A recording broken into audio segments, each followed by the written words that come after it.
Vous me parliez de... Est-ce qu'on pourra se... Oui, de l'activité nautique. On sait que ça fait partie de l'économie de Saint-Paul. Je ne connais pas d'île dans le monde où la mer soit interdite d'accès. On traverse une période folle, quelques raisons. On ne peut pas continuer à dire aux Réunionnais, vous ne pouvez pas accéder à la mer, on est une île. Et cette île, elle nous apporte beaucoup de richesses.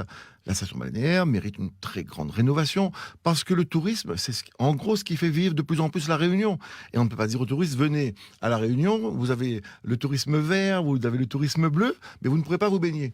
Ça ne peut pas continuer. Je ne comprends pas pourquoi, aujourd'hui, les responsables de toutes les organisations aujourd'hui ne s'emparent pas de cette question en disant, voilà, on ne peut pas continuer à avoir une île où on ne peut pas aller se baigner. En tant que maire, qu'est-ce que vous pourriez faire ? Eh bien, la première chose qu'on va faire, ça je peux vous le dire, nous on ira sensibiliser le département, la région et tous les organismes, l'État, qui sont responsables pour leur dire, écoutez, nous sommes devant une aberration, une île qui essaie de vivre du tourisme, entre autres le tourisme bleu, et à qui on dit vous ne pouvez pas aller vous baigner.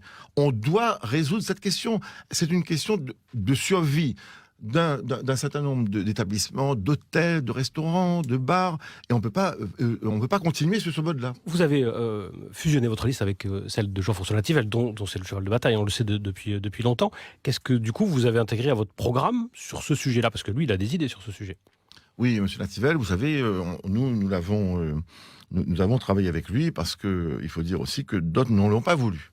Et moi, j'estimais que Nativelle apportait une vision de la station balnéaire, une vision de l'accès à la mer, une vision qui est la sienne, parce que voilà, c'est quelqu'un qui connaît bien ces milieux-là, qui était intéressant. Vous avez fait sienne ces théories et ces projets ? Il y a beaucoup de propositions de M. Nativelle qui seront reprises, mais qui seront discutées. Il y aura un conseil d'arrondissement à Saint-Gilles-les-Bains, et ce conseil d'arrondissement prendra un moment un certain nombre de décisions. Et oui, bien sûr, ces choses-là seront quand même discutées. On va pas discuter, mais il n'y a pas de programme pour l'instant. Pardon ? Il n'y a pas de programme là-dessus pour l'instant.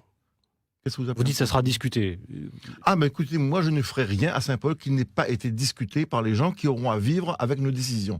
C'est trop facile à Guillaume de décider, on fera ceci. Les gens de Guillaume ne sont pas informés, ils ne savent pas pourquoi. Tout d'un coup, ils voient un chantier. Et puis finalement, ce qui arrive, les gens maintenant bloquent. Et donc aujourd'hui, on ne peut pas construire un territoire si on n'a pas, avant, préparé la décision, si on ne l'a pas discuté, si on ne l'a pas amélioré. Huguette Bello, sur cette question de l'accès à la mer et du surf. Répondre. Je reviens au surf. Parce que nous, on le dit aussi que bâtir une ville balnéaire dynamique, c'est aussi impulser une zone franche touristique. Et nous allons, parce que on a à Saint-Paul la chance d'avoir cet atout formidable qu'est... que devrait être l'accès à la mer. On a 24 km de trait de côte, on a 12 km de sable blanc, et nous connaissons qu'il y a eu à Boucan, qu'il y a eu à Roche-Noire, des deuils, etc.